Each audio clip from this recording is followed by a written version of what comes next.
brought to you by Candid. Candid dusting powder, 4 skin problems का एक expert solution. Candid dusting powder, हटा खुजली, लगा कैंडिड। स्ट्रेट ऑफ हॉर्मुज के बाद क्या ईरान एक और समुद्री रास्ता बंद करने वाला है? ऐसा इसलिए कहा जा रहा है क्योंकि ईरान से एक चेतावनी आई है जिसने पूरी दुनिया को एक बार फिर अलर्ट कर दिया है। ईरान के पूर्व विदेश मंत्री और ईरान के पूर्व सुप्रीम लीडर अली खामेनेई के करीबी माने जाने वाले अली अकबर विलायती ने कहा कि अगर हालात नहीं सुधरे तो बाब एल मंदेब स्ट्रेट भी बंद किया जा सकता है। यह भी हॉर्मुज की तरह एक जरूरी समुद्री रास्ता है जो रेड सी को गल्फ ऑफ एडन से जोड़ता है और ग्लोबल ऑयल ट्रेड के लिए बेहद जरूरी माना जाता है। यह रास्ता और भी जरूरी इसलिए है क्योंकि अभी इस वक्त हॉर्मुज बंद है।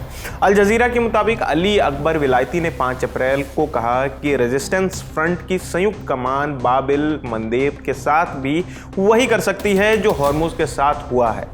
उन्होंने आगे कहा कि अगर व्हाइट हाउस फिर वही गलती दोहराने की हिम्मत करता है तो उसे जल्द समझ आ जाएगा कि एक ही कदम से दुनिया की एनर्जी सप्लाई और व्यापार को दिक्कत में डाला जा सकता है। बाद में ईरान के सरकारी चैनल प्रेस टीवी ने भी इस चेतावनी यानी कि इस बयान को कंफर्म किया। अगर ये रास्ता बंद हुआ तो जहाजों को अफ्रीका का पूरा चक्कर लगाना पड़ेगा, मतलब 10 से 14 दिन की देरी होगी और इस देरी का मतलब है महंगाई, सप्लाई क्राइसिस और बाजार में उतार चढ़ाव। अब सवाल उठता है कि अचानक ये खतरा क्यों खड़ा हो गया या फिर बाब एल मंदेब को बंद करने की बात कैसे आ गई? तो हुआ यह है कि अमेरिकी राष्ट्रपति डोनाल्ड ट्रंप ने ईरान को चेतावनी दी है कि अगर उसने स्ट्रेट ऑफ हॉर्मुज नहीं खोला तो अमेरिका उसके पावर प्लांट और ब्रिज पर हमला कर सकता है। इस वक्त साहब हॉर्मुज पर जितनी बात हो चुकी है तो मेरा मानना है कि आप तो ये जानते ही होंगे कि हॉर्मुज वही रास्ता है जहां से दुनिया का करीब 20% तेल गुजरता है। ईरान का कहना है कि हम अपने नियमों के हिसाब से जहाजों को आने देंगे लेकिन अमेरिका और इजराइल के लिए रास्ता बंद रहेगा। और इसी बीच विलायती का बयान आया है कि बाब एल मंदेब को भी हॉर्मुज की तरह बंद किया जा सकता है। यहाँ एक और अहम किरदार है यमन के हूती विद्रोही। ये ईरान के करीबी माने जाते हैं और बाब एल मंदेब के आसपास इनकी काफ़ी पकड़ है। ये पहले भी ऐसा कर चुके हैं। गजा जंग के वक्त उन्होंने बाब एल मंदेब रास्ते को उन जहाज़ों के लिए बंद कर दिया था जिन्हें वे इजराइल या अमेरिका से जुड़ा हुआ मानते थे। तब हूती लड़ाकों ने कई जहाज़ों पर हमले किए थे। नतीजा ये हुआ कि कई शिपिंग कंपनियों ने इस रास्ते से जहाज़ भेजना ही बंद कर दिया था।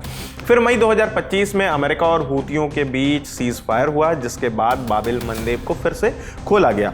हाल के दिनों में साफ दिख गया है कि हूती फिर से शिपिंग में रुकावट डाल सकते हैं जैसा उन्होंने गजा वॉर के टाइम पर किया था।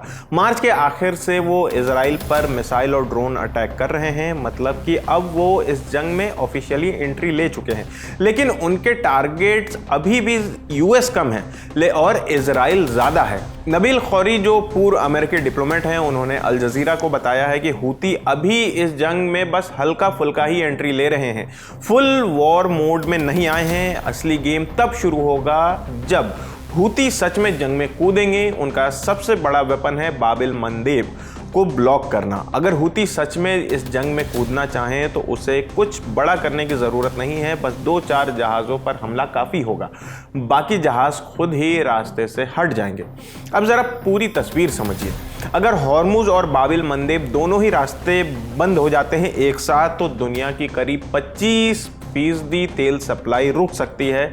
और बात सिर्फ तेल की ही नहीं है, दुनिया का करीब 10% व्यापार भी बाब एल मंदेब के रास्ते से ही होता है। इसमें चीन, भारत और दूसरे एशियाई देशों से यूरोप भेजे जाने वाले कंटेनर भी शामिल हैं। फिर फैक्ट्रियों में प्रोडक्शन घटेगी, ट्रांसपोर्ट महंगा होगा और आम आदमी की जेब पर सीधा असर पड़ेगा। यूरोप की सप्लाई लाइन तो लगभग ठप पड़ सकती है। सऊदी अरब पहले अपना ज़्यादातर तेल हॉर्मुज के रास्ते भेजता था, लेकिन अब सीन थोड़ा बदल गया है। अब वो बाब एल मंदेब रूट के तहत रेड सी वाले यानबू पोर्ट से तेल बाहर भेज रहा है। कैम्ब्रिज यूनिवर्सिटी के गिरटन कॉलेज में प्रेसिडेंट और मिडिल ईस्ट की जानकार एलिजाबेथ कैंडल ने इसे नाइटमेयर सिनेरियो कहा है, यानी ऐसा हालात जिससे निकलना आसान नहीं होगा। हालांकि एक बात और है, हूती विद्रोही शायद इतना बड़ा कदम उठाने से बचें क्योंकि इससे सऊदी अरब और अमेरिका के डायरेक्ट मिलिट्री ऑपरेशन का खतरा बढ़ जाएगा। तो फिलहाल इस खबर में इतना ही। आपकी इस खबर पर क्या राय है हमें कमेंट करके ज़रूर बताएं। मेरा नाम आसिफ असरार है। देखते रहिए दी ललन टॉप। शुक्रिया।